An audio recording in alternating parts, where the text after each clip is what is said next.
My father cut me out of his will because women don't need property. So I handed my lawyer the one document he forgot existed. I found my father's will while cleaning out his home office after his heart attack and discovered he left everything to my brother Kevin, who hasn't worked in 6 years because women get provided for by their husbands. I wasn't supposed to be in his office. He was in the hospital, stable but weak, and someone needed to find his insurance papers. Kevin was too busy playing video games in his childhood bedroom to help. So there I was, going through Dad's files when I found the envelope marked Last Will and Testament. I shouldn't have opened it, but I did. The house, the investments, the retirement accounts, the rental properties, everything went to Kevin. For me, a single paragraph. To my daughter Grace, I leave my blessing and good wishes for her marriage. Her husband will provide for her as is proper. Women need love, not property. Her husband. I'm 34, single, and run my own consulting firm. I make 3 times what my father made before he retired. Kevin lives in Dad's basement and sells collectible cards online maybe twice a month. I drove to the hospital shaking. Dad was awake, watching TV. Found your will, I said. He didn't even look guilty. You weren't supposed to see that yet. Yet? When was I supposed to see it? After you died and left me nothing. You don't need anything. You'll marry eventually. I'm 34 with my own business. That's probably why you're not married. Too independent. Men don't like that. Kevin doesn't even have a job. He's building his online presence. He's playing World of Warcraft 14 hours a day. He needs support. You don't. You're smart, pretty enough. Someone will marry you. Pretty enough? You know what I mean. You're not going to be alone forever. But if I am? If I never marry? He actually laughed. Don't be ridiculous. Every woman gets married eventually. Even your Aunt Beverly found someone, and she was 42 with a lazy eye. This is about Kevin being a son and me being a daughter. Sons carry the family name. Daughters take new names. It's how things work. My business is literally registered under our family name. That's different. That's temporary. Until you become someone's wife. I left the hospital and went straight to Kevin's room in Dad's basement. He was exactly where I knew he'd be. Headset on, empty energy drink cans everywhere. Did you know? I shouted over his game. He paused it, annoyed. Know what? About Dad's will. Everything goes to you. His face didn't change. Makes sense. I'm the son. You're unemployed. I'm between opportunities. For 6 years? The economy's tough. I offered you a job at my company, twice. I don't want handouts from my sister. But you'll take everything from Dad? That's different. That's inheritance. That's traditional. Traditional? You're 36 living in his basement. And you're 34 pretending to be a man in the business world. Pretending? I have 12 employees. For now. Until you have babies and quit. I'm not having babies. I'm building an empire. Sure you are. He put his headset back on and returned to his game. I spent the next week going through Dad's finances. The house alone was worth $800,000. The rental properties brought in $10,000 a month. The investments totaled $2 million. All going to Kevin. Kevin who hadn't paid rent in 6 years. Kevin who ate Dad's food, used Dad's electricity, drove Dad's car. I visited Dad again when he was stronger. I want to talk about the will. Nothing to discuss. It's done. It's wrong. My father did the same. Everything to my brother. Your mother understood. Mom died before she could see it. She wouldn't have complained. She knew her place. Her place? She was a nurse. She made more than you for 20 years. And she came home and cooked dinner every night. Like a proper wife. I cooked dinner too. For myself. In my own house. That I bought. That's the problem. You should be cooking for a husband. Kevin doesn't even cook for himself. Orders takeout with Dad's credit card. He's a bachelor. That's different. How is it different? Men need inheritance to attract wives. Women need to be wives to access inheritance. That's insane. That's reality. No man wants to marry a woman richer than him. I'm protecting you from being alone. By ensuring I have nothing. By ensuring you need someone. I don't need anyone. I've been supporting myself since college. And look where it's gotten you. Alone at 34. That night I called my lawyer friend Giselle. Told her everything. Can he do this? Legally? Yes. He can leave everything to whoever he wants. Even if it's blatantly sexist?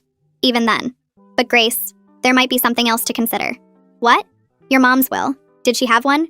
I sat up straighter on my couch, Giselle's question hanging in the air between us. Mom's will. I hadn't thought about it in years. Dad handled everything after she died. All the paperwork and accounts and legal stuff. I just assumed there wasn't much to handle. She was a nurse, made good money, but Dad always managed their finances. Or so I thought. Then something clicked in my memory. Mom kept important papers in a safety deposit box at the bank downtown. She mentioned it once when I was in college. Said it was where she kept things separate and safe. I never asked what that meant.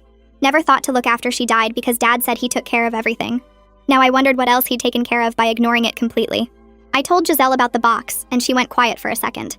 Then she said we needed to get into that box as soon as possible. She'd come with me for legal support. I barely slept that night. The next morning, I called the bank where Mom worked for 30 years. The woman who answered transferred me to the manager. His name was something generic. I forget now. But his voice got warm when I explained who I was. He remembered my mother. Said she was always kind to everyone. Never complained even when customers were difficult. He confirmed there was a safety deposit box in her name, but I'd need her death certificate and my identification to access it. He could schedule me for Friday afternoon if I could get the documents together by then. I said yes immediately. Then I hung up and realized I had no idea where Mom's death certificate was. Probably in Dad's files. The same files where I found his will that cut me out of everything. I spent the next 2 days playing detective in my own family history. Wednesday, I drove back to Dad's house while he was still in the hospital. Kevin's door was closed, game sounds coming through. I went straight to Dad's office and searched every drawer and file cabinet. Found the death certificate in a folder marked Francesca Final, which made my stomach hurt. Also found Mom's old passport, her nursing license, her birth certificate, everything I'd need. I took copies of everything and left before Kevin could ask what I was doing. Thursday, I had 3 client meetings at my consulting firm. I tried to focus, but my mind kept wandering to that safety deposit box. What had Mom kept separate and safe? June noticed during our second meeting. The client had just left when she closed the door and asked what was wrong. I told her everything. About Dad's will. About Kevin getting everything. About the safety deposit box I was going to open tomorrow. June's face went red. She actually stood up and paced around the conference room. She said my father was living in 1950, and someone needed to drag him into reality. She reminded me that I built this business from nothing, that I offered Kevin jobs twice, real positions with real salaries, and he couldn't even show up on time for the interviews. She said Kevin was a lazy user and Dad was a sexist fool. Then she asked what she could do to help. I said just knowing she had my back was enough. She hugged me hard, said I was the strongest person she knew and my mom would be proud. I cried a little then. First time I'd cried about any of this. Friday afternoon finally came. Giselle met me at the bank at 3. We went down to the vault room with the manager. He checked my documents twice. Then he pulled out this long metal box from the wall, left us alone in a private room. My hands shook as I lifted the lid. Inside were papers, a will, life insurance policies, and a letter. Handwritten, addressed to me. I recognized Mom's writing immediately. That careful print she always used. The tears started before I even opened it. Giselle put her hand on my shoulder, asked if I wanted privacy. I shook my head. Needed her there. Needed a witness to whatever I was about to find. Mom's will was dated 3 months before she died. I read it twice to make sure I understood. She left me her personal savings account, her grandmother's jewelry that I remembered her wearing on special occasions, and her portion of a small beach condo I didn't even know existed. Everything was listed specifically. Just for me. Not for Dad. Not for Kevin. Just Grace. The letter explained why. She wrote that she knew Dad would try to cut me out, that his old-fashioned views about women and property would mean I'd get nothing unless she protected me. So she made sure I'd have something of hers, something he couldn't take away or give to Kevin instead. She wanted me to have security, to have something that was mine by right, not by marriage or luck or Dad's approval. Giselle read through the documents while I read the letter again. She pointed to a section in the will about separate property, asked if I knew what that meant. I shook my head. She explained that Mom had set up a legal arrangement before she married Dad. It kept certain assets separate, not joint, not community property, just hers, which meant Dad never had any legal claim to these specific things. The savings account had about $80,000 in it. The jewelry was worth maybe $30,000. The beach condo was worth close to $200,000. Giselle did the math quickly. About $300,000 total, all legally mine, all protected from Dad's will because they were never his to give away in the first place. I took the letter home that night, sat on my couch and read it 5 more times. Cried for real this time. The first real crying since I found Dad's will. Mom wrote that she was proud of me, of my independence, of my business success. She said she saw herself in me, that she understood what it was like to be capable and strong, but still treated as less than she knew Dad's traditional views would cause problems after she was gone. She'd watched him favor Kevin their whole childhood, watched him make excuses for Kevin's laziness while criticizing my ambition. She wrote that she loved Dad, but she didn't trust him to treat us equally. So she did what she could to protect me, to make sure I had something that was mine alone. The letter had one more thing that made me angry and grateful at the same time. Mom wrote that Dad tried to pressure her into putting everything in joint accounts. He said married people shouldn't have separate money, that it showed a lack of trust. But Mom refused. She told him she needed her own accounts because she'd seen too many women left with nothing when their husbands died or divorced them. Dad didn't like it, but he eventually stopped pushing. Mom wrote that she knew he'd try to cut me out of his will someday. She'd heard him talk about sons carrying the family name, about daughters not needing property because their husbands would provide, so she made her own plans, protected her own assets, made sure I'd have resources even if Dad treated Kevin as the only child who mattered. Giselle called me Saturday morning, said she'd scheduled a meeting with Joseph for Monday. He was her law partner. specialized in estate law. She'd already sent him copies of both wills and explained the situation. He wanted to review everything in person, confirm that Mom's separate property really did belong to me regardless of what Dad's will said. Giselle sounded confident, but I was nervous. What if there was some loophole? What if Dad had found a way to claim Mom's assets anyway? Giselle told me to stop worrying, said the documents were clear. Mom had done everything right, protected everything properly. Dad never had legal claim to these assets. They were never his to distribute, which meant his will couldn't touch them. They were mine. They'd always been mine. I just hadn't known it until now. Monday morning, I met Giselle and Joseph at their law firm downtown. Joseph had both wills spread across his conference table, along with a stack of financial documents he'd requested from the bank over the weekend. He looked up when we walked in, and his expression told me he'd found something bad. Giselle introduced us, and Joseph shook my hand with the careful grip of someone delivering unwelcome news. He gestured to the chair across from him and started talking before I even sat down. He'd been reviewing Dad's will line by line against Mom's separate property documentation and found something that changed everything. Dad had listed Mom's beach condo in his will as part of his estate. The problem was the condo was never his property to distribute. Mom bought it 30 years ago with her inheritance money and kept it in her name only under the separate property arrangement. Joseph showed me the deed with Mom's name alone, and then showed me Dad's will listing the same property as his asset. So Dad had been treating my property like it belonged to him for 4 years. Then Joseph pulled out rental records from the property management company. The beach condo had been rented continuously since Mom died. Every single month for 4 years, a tenant paid $1,500 in rent. Joseph had the bank statements showing where that money went. Straight into Dad's personal checking account. Not a joint account. Not an estate account. His personal account that he used for his own expenses. I sat there doing the math in my head. 1,500 times 12 months times 4 years, $72,000. Dad had stolen $72,000 from me. I said the number out loud and my voice sounded strange and flat. Joseph nodded and said that was exactly right. $72,000 in stolen rental income, plus we could argue for interest and possibly punitive damages given the intentional nature of the theft. Giselle put her hand on my shoulder, but I barely felt it. I kept thinking about Dad in that hospital bed talking about how women don't need property. He'd been collecting rent on my property the whole time, using my money while telling me I didn't deserve an inheritance because some future husband would provide for me. Joseph explained this was financial exploitation of Mom's estate and conversion of my assets for Dad's personal use.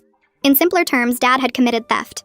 We could demand full repayment with interest, and this made any legal challenge to his will much stronger because it showed a pattern of disregarding property rights and legal ownership.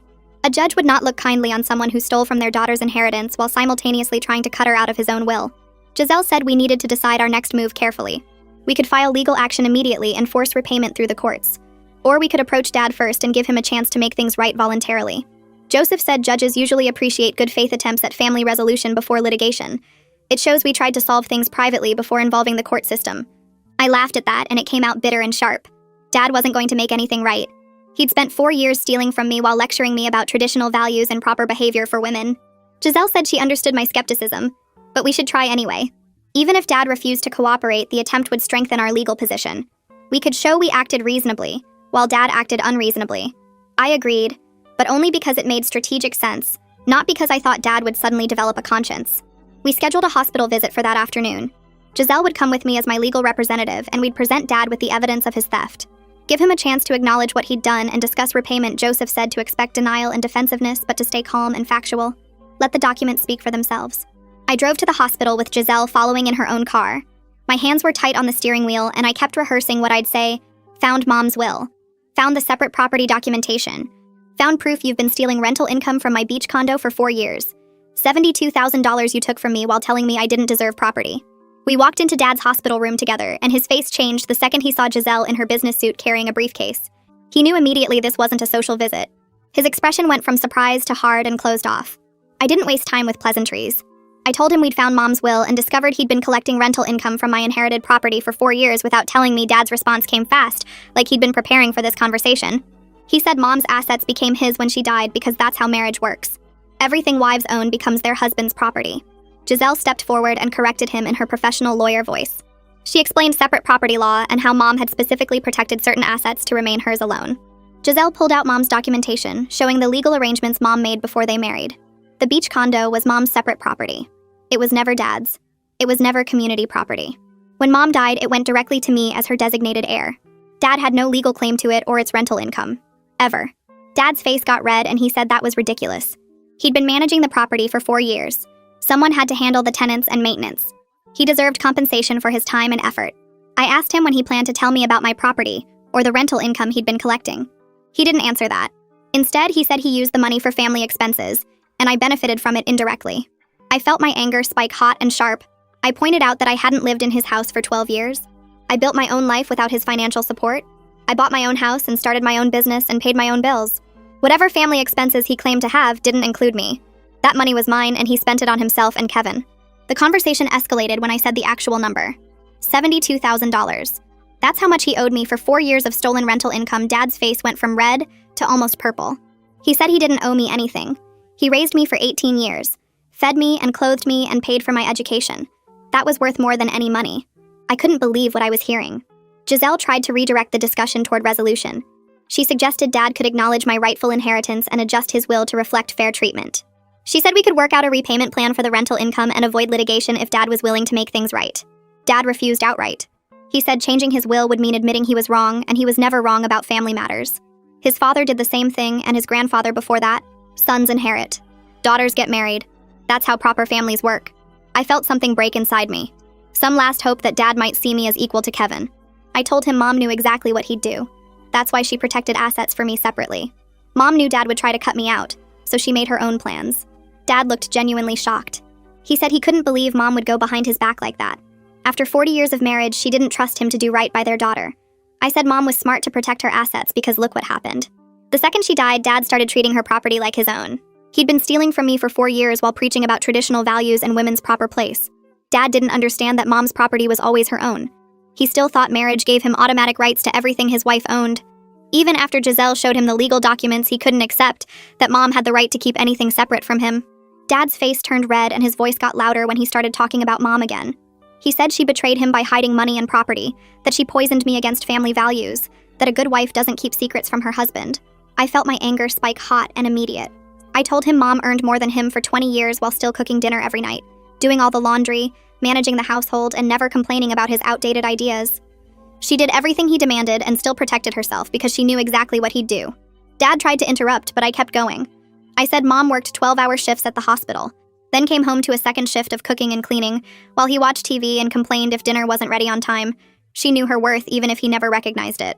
Giselle touched my arm gently, trying to calm me down, but I was done being calm. Dad said I was being disrespectful and ungrateful, that Mom would be ashamed of how I was acting. I laughed at that because Mom left me everything she could specifically to protect me from him. She saw this coming years ago. The conversation exploded from there. Dad's heart monitor started beeping faster, and a nurse came in to check on him. Giselle stood up and gathered her papers. Dad pointed at the door and told us to get out. Said he didn't want to see me until I apologized for dishonoring my mother's memory. I grabbed my bag and walked out without another word. Giselle followed me into the hallway and we stood by the elevators while I tried to stop shaking. She said we made a good faith effort at resolution like the courts require. We tried talking, we showed him the documents, we gave him a chance to make things right. He refused every option, and now we had legal justification to take stronger action.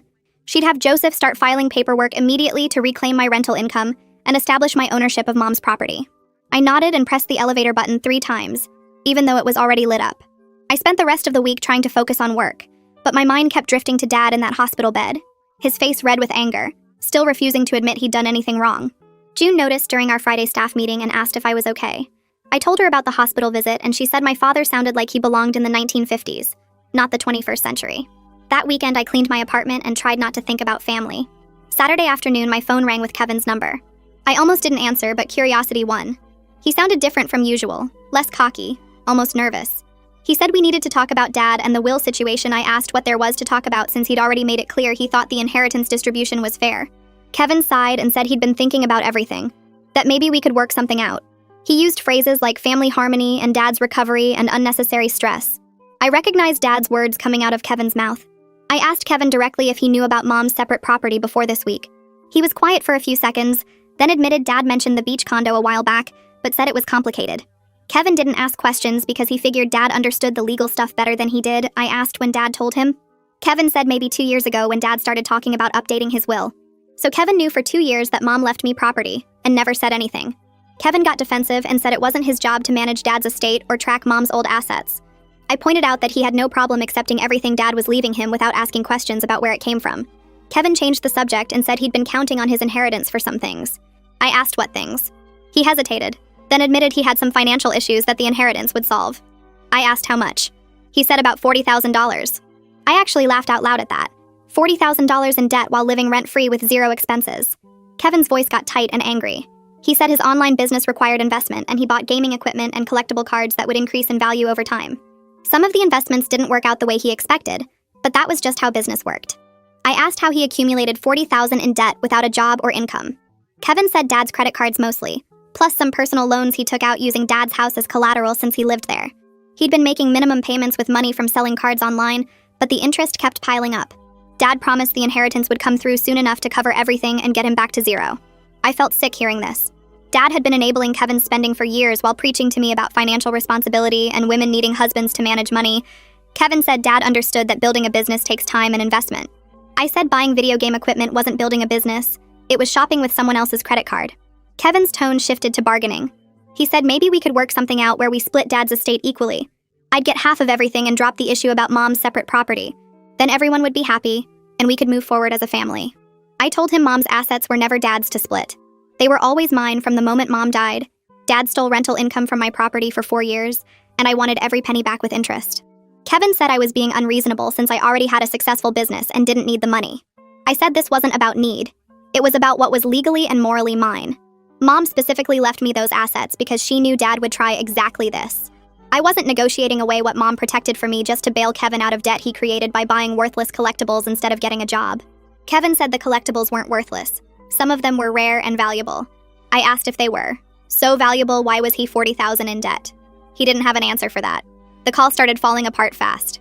Kevin said I was abandoning family when things got tough. That blood should matter more than money. I reminded him I offered him actual jobs with real salaries twice. He could have been working at my company for the past 3 years, making decent money and building real skills. Instead, he chose video games and online card sales, and now he was shocked that choices had consequences. His financial crisis was completely self-created, and I wasn't responsible for fixing it. Kevin said I sounded just like Dad, cold and judgmental. I said that was funny coming from someone who agreed I deserved nothing just because I was born female. At least I earned everything I had instead of waiting for handouts from family members. Kevin called me some names I won't repeat and hung up. I sat on my couch staring at my phone and realized I'd lost both my father and brother in the same week. It hurt, but it also felt like relief. Monday morning, I met with Joseph at Giselle's law firm. He'd been reviewing all the documents over the weekend and had paperwork ready to file. He explained he was filing 2 separate claims. First, a formal claim against Dad's estate for $72,000 in stolen rental income plus interest and legal fees. Second, paperwork establishing my legal ownership of Mom's separate property, including the beach condo, her savings account, and her jewelry collection. The filings would go to the county courthouse that afternoon, and copies would be served to Dad's estate attorney. Joseph said the case was straightforward since we had all the documentation proving Mom's separate property status. The harder part might be collecting the stolen rental income since Dad had already spent most of it. We might need to put a lien on his assets or work out a payment plan from the estate. I told Joseph to do whatever was necessary. I was done being nice about this. 3 days later, Joseph called to say Dad's estate attorney Tristan Mahoney had contacted him. Tristan admitted he wasn't aware of Mom's separate property arrangements when he drafted Dad's will. He'd relied on Dad's representation of assets, and Dad never mentioned that the beach condo wasn't actually his to leave to anyone. Tristan reviewed the documents we provided, and agreed the condo was improperly included in Dad's estate inventory. He wanted to schedule a meeting with all parties to discuss resolution. Joseph said he'd agree to a meeting but made it clear we weren't backing down on any of our claims. Mom's property was mine and Dad owed me 4 years of rental income. Those facts weren't negotiable. I asked Joseph what he thought would happen. He said most likely Tristan would try to negotiate a settlement to avoid expensive litigation. Dad's estate would remove the beach condo from the will, acknowledge my ownership, and probably offer some kind of payment plan for the stolen rental income. I asked if we'd get everything we were owed. Joseph said probably not all at once, but eventually yes. The law was clearly on our side. The meeting happened sooner than I expected. Tristan called Joseph 2 days after receiving our filings and said he wanted to sit down with everyone to work things out. Joseph told me about the call while we reviewed paperwork in his office. Tristan proposed we meet at his firm to discuss the property issues and maybe renegotiate Dad's will. Joseph agreed to the meeting but made it clear we weren't backing down on Mom's separate property or the stolen rental income. Those facts weren't up for discussion. I asked Joseph what he thought Tristan wanted. Joseph said most likely Dad was realizing the legal fight would cost more than just settling, but we needed to be prepared for Dad to try making conditions. Before the meeting, I decided to visit the beach condo. I'd never been there since Mom died. Dad handled everything after her funeral, and I was too busy building my company to ask questions about her properties. The address was in Mom's files, about 40 minutes from my office near the coast. I drove there on a Saturday morning and parked in front of a small 2-story building with weathered blue siding. The current tenants were a young family. I knocked on the door, and a woman in her late 20s answered with a toddler on her hip. I introduced myself and explained I was the actual owner. Her face went pale. She called her husband and they both looked panicked. They'd been living there for 2 years and paying rent every month to a property manager. They had no idea they were paying my father instead of me. I told them not to worry, they weren't in trouble. I just wanted to see the place. The husband let me inside and I walked through slowly. The condo had 2 bedrooms, 1 bathroom, a small kitchen with old appliances. The carpet was worn in the hallways. The bathroom had water stains on the ceiling that nobody had fixed. The kitchen cabinets were original from 30 years ago. When Mom bought the place, I asked the tenants if they'd ever requested repairs. They said yes, multiple times. But the property manager always said the owner didn't approve the budget for updates. The owner, meaning Dad. He'd been collecting $1,500 monthly for 4 years while refusing to spend anything on maintenance. The tenants were good people keeping the place clean despite its age. I told them I'd be making changes to the management situation soon, and they'd hear from me. They seemed relieved. I walked through one more time and felt angry all over again. Mom bought this place 30 years ago with her own money as an investment for our family's future. She probably imagined it would help me someday. Instead, Dad treated it like his personal cash machine while letting it fall apart. The meeting with Tristan was scheduled for Tuesday afternoon at his law office downtown. Joseph and I arrived together. Giselle came too for support even though Joseph was handling the legal side. Tristan's office was fancy with dark wood furniture and big windows overlooking the city. Tristan was in his 50s, gray hair, expensive suit. He shook our hands and offered coffee, which we all declined. We sat around a conference table and Tristan opened a folder with documents. He started by saying he'd reviewed everything we submitted and acknowledged the beach condo was improperly included in Dad's estate. He admitted he'd relied on Dad's information when drafting the will, and Dad never mentioned Mom's separate property arrangements. Then Tristan presented what he called a reasonable solution. Dad would acknowledge the separate property and return the rental income if I agreed not to challenge his will's distribution to Kevin. Joseph cut him off immediately. He said those were completely unrelated issues that couldn't be legally tied together. Mom's property was always mine regardless of Dad's will. The stolen rental income was a separate matter of financial misconduct. We weren't negotiating away my rights to get back what was already mine. I spoke up then because I wanted Tristan to hear it directly from me. I told him I wasn't interested in Dad's money anymore. What I wanted was acknowledgement that Mom's assets were always mine. I wanted repayment of the stolen income. And I wanted Dad to understand that his sexist values cost him a relationship with his daughter. Tristan looked uncomfortable. He shifted papers around and cleared his throat. Then he admitted something that made my blood boil. Dad had refused to attend this meeting or authorize any real negotiation. Dad instructed Tristan to handle it, but wouldn't compromise on the will because that would mean admitting women deserve equal inheritance. Tristan actually said those words out loud. He looked embarrassed, but he said it. I couldn't believe Dad was so committed to his discrimination that he wouldn't even show up to defend it himself. Joseph opened his own folder and pulled out bank statements and transaction records. He'd been doing more digging into Dad's finances over the past few days. Joseph presented evidence that went beyond the rental income theft. Dad had been using Kevin's future inheritance to pay Kevin's credit card bills for the past 2 years. Regular transfers from Dad's investment accounts directly to Kevin's credit cards. Thousands of dollars every few months. Joseph laid out the statements showing the pattern. The estate was worth a lot less than Dad's will suggested, because Dad kept bailing Kevin out of debt he created through online purchases and gaming equipment. Joseph argued this showed Dad's will was based on false premises about the estate's value and Kevin's needs versus his abilities. Tristan looked genuinely disturbed as he reviewed the bank statements. He said he wasn't aware of the ongoing transfers to Kevin. Dad never mentioned supporting Kevin financially when they discussed the estate planning. Tristan made notes and his jaw was tight. Joseph pressed the point. He said the whole will was built on Dad's assumption that Kevin needed support, and I didn't. But the evidence showed Kevin was actively draining the estate while I'd been supporting myself for over a decade. The will didn't reflect reality. It reflected Dad's outdated beliefs about gender roles. The meeting went on for another hour with Tristan asking questions and Joseph providing more documentation. Finally, Tristan said he needed to review everything thoroughly and provide a formal response within 2 weeks. He gathered his papers and stood up to end the meeting. As we were leaving, Tristan pulled Giselle aside in the hallway. I could hear him tell her quietly that he was uncomfortable with the gender discrimination aspect of Dad's position. He said he thought Dad's stance was legally and morally wrong, but Dad was his client, and he had to represent him. Giselle thanked him for his honesty. We left the building, and I felt exhausted. 2 days later, my phone rang at 7 in the morning. It was Kevin, and he was crying. Dad had another heart episode during the night and was back in intensive care. Kevin's voice was shaking. He begged me to come to the hospital and make peace with Dad before something worse happened. He said Dad kept asking for me, and the stress of our fight was killing him. I sat on my couch holding the phone and didn't know what to feel. Part of me wanted to drive straight to the hospital and fix everything like I always did. The other part knew that rushing to Dad's bedside would just prove his point that women exist to smooth things over and make men comfortable. I called June instead. She answered on the first ring, and I told her about Kevin's call and the guilt eating at me. June's response was immediate and firm. She reminded me that Dad created this whole situation by writing a discriminatory will, and refusing to acknowledge my worth as his daughter. His stress came from facing consequences for his own choices, not from anything I did wrong. I wasn't responsible for protecting him from the natural results of treating me as less valuable than Kevin, simply because of my gender. June said if I wanted to visit Dad, I should do it for myself, not because Kevin guilted me into it, and definitely not to make peace by accepting unfair treatment.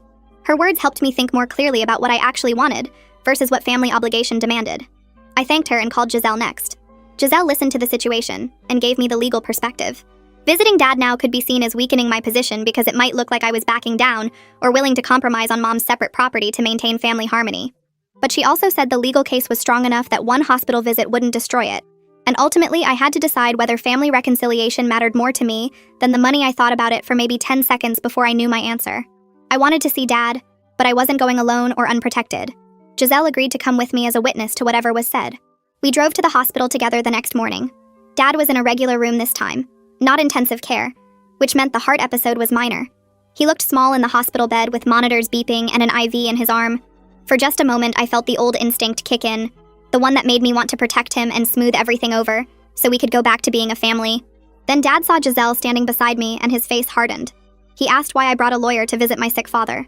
Before I could answer, he launched into how I was killing him with stress over my mother's scheming and her secret will that went behind his back. The protective instinct evaporated instantly. I pulled a chair close to his bed and sat down. I told him calmly that Mom didn't scheme. She protected her own assets because she knew his values about women and property would lead exactly to this situation. I said I loved him, but I couldn't accept being treated as less valuable than Kevin, simply because of my gender. It wasn't about the money anymore. It was about him seeing me as a full person deserving of equal respect and equal inheritance. Dad's face got red despite the heart monitor. He insisted he wasn't sexist, he was traditional, and there was a big difference between discrimination and following proper family structure. I asked him directly to explain how leaving everything to an unemployed son while giving nothing to a successful daughter was anything other than gender discrimination.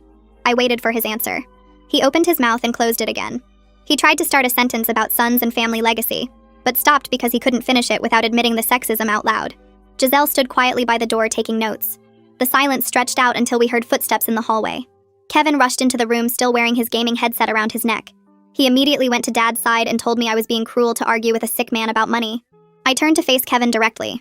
I asked him if he honestly thought it was fair that he got everything despite contributing nothing while I got nothing, despite supporting myself completely for over a decade.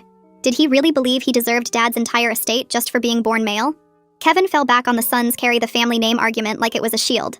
I pointed out that my business was literally registered under our family name and employed 12 people who all saw our name on their paychecks.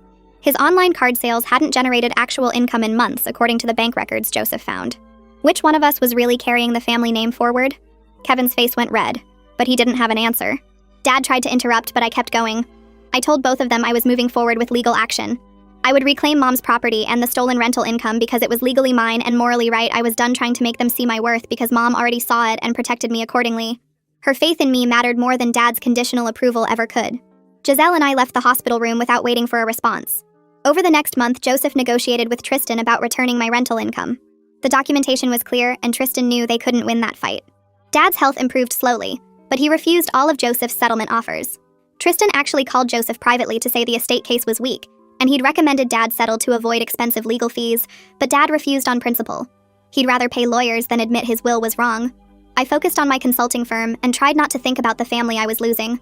Then Kevin's creditors started calling Dad's house more aggressively. One credit card company sent a formal letter threatening legal action.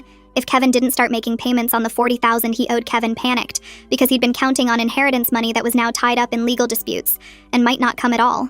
Dad had to face the reality that bailing Kevin out had drained the estate significantly, and continuing to fight me in court was making everything worse. The house phone rang constantly with collection calls. Kevin stopped answering it. I walked into the office Monday morning and June was already there with coffee waiting. She pushed a cup toward me and asked if I'd thought about her suggestion from last week. I knew what she meant without her saying it directly. The Kevin thing. Hiring him one more time to give him a real chance at turning things around, I told her no and meant it. She raised her eyebrows and waited for me to explain. I said I'd spent 34 years watching Dad protect Kevin from every consequence, and it never helped him grow. Kevin needed to face what happened when you didn't work for 6 years and racked up $40,000 in debt.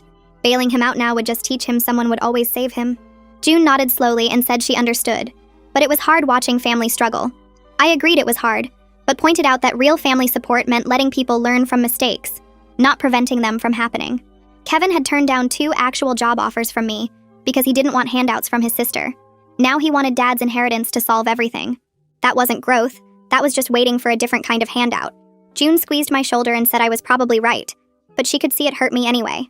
I admitted it did hurt, but I was done protecting people who refused to protect themselves.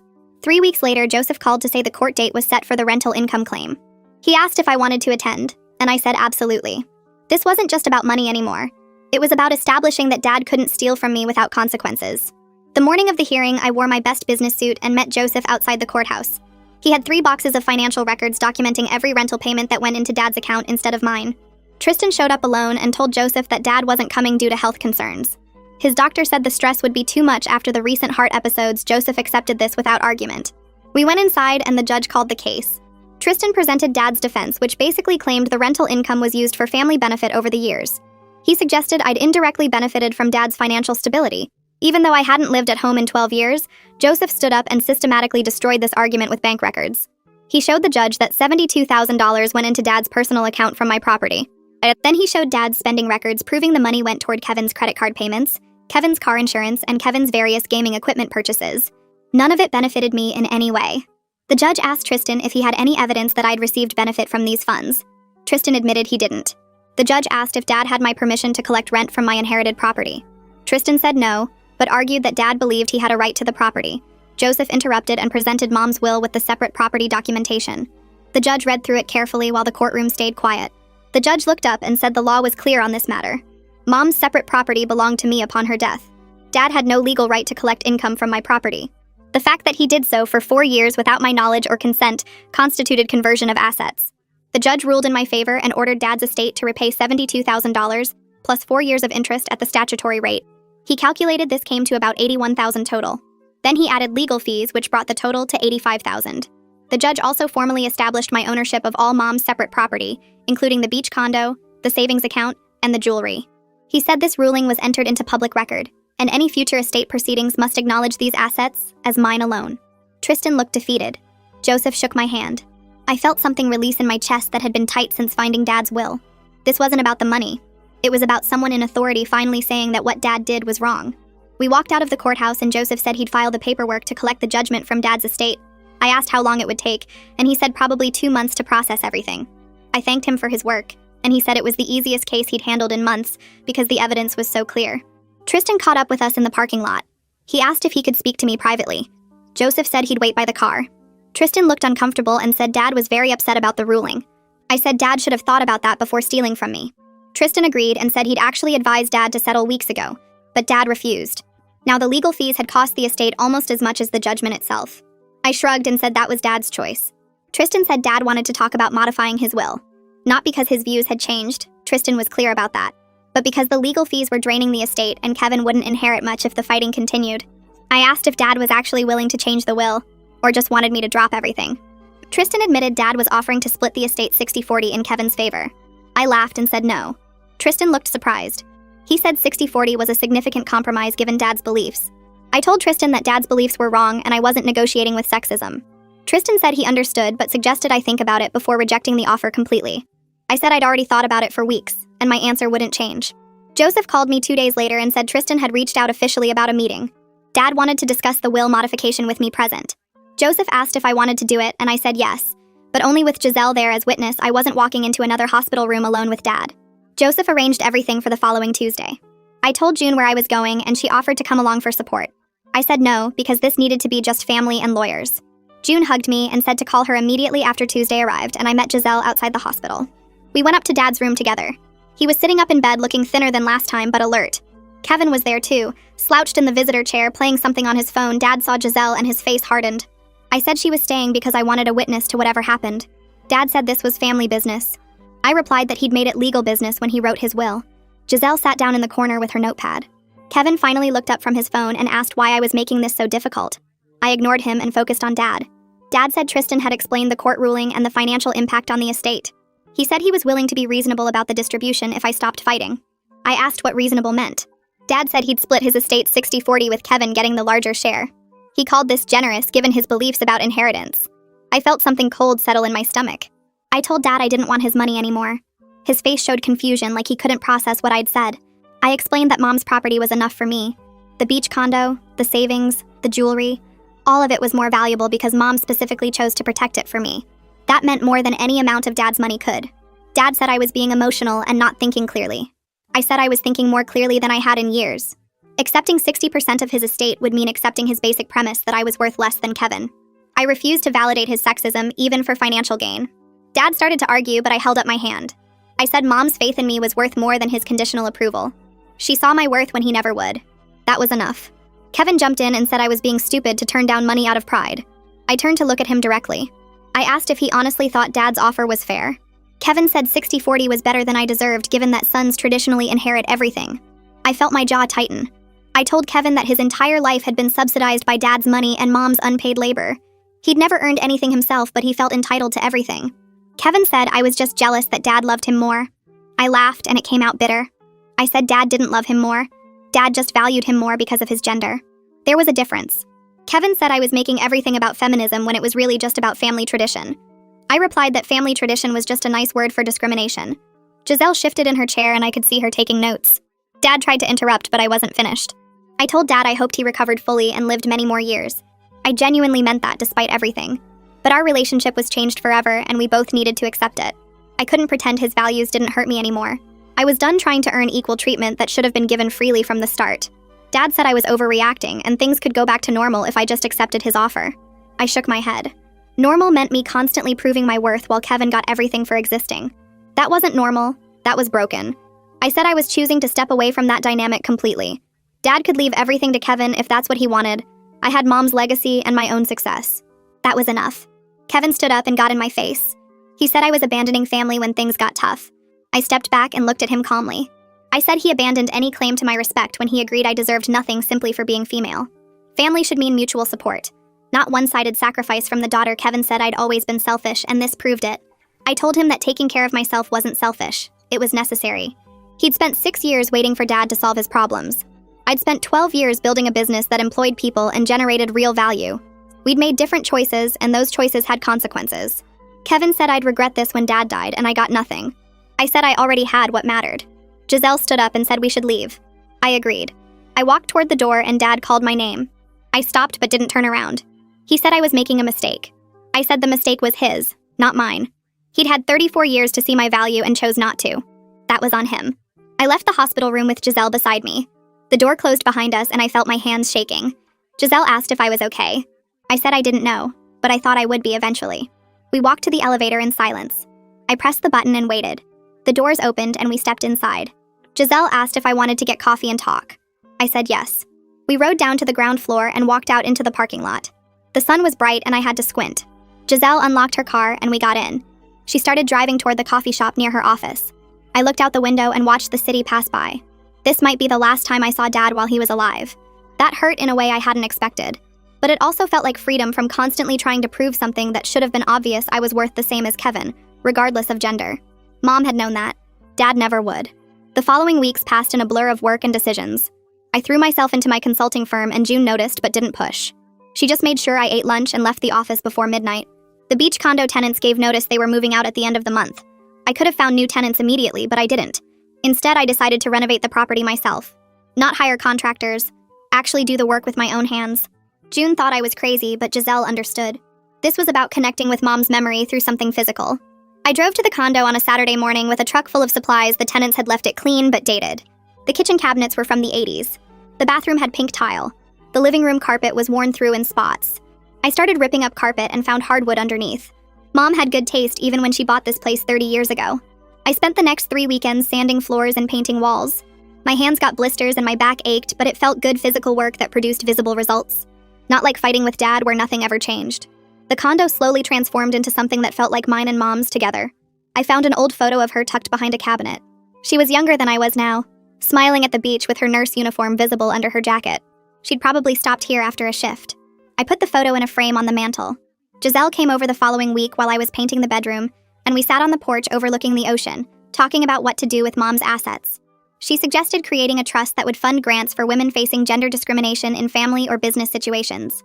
The idea felt right immediately because it turned Mom's protection of me into protection for other women who needed it.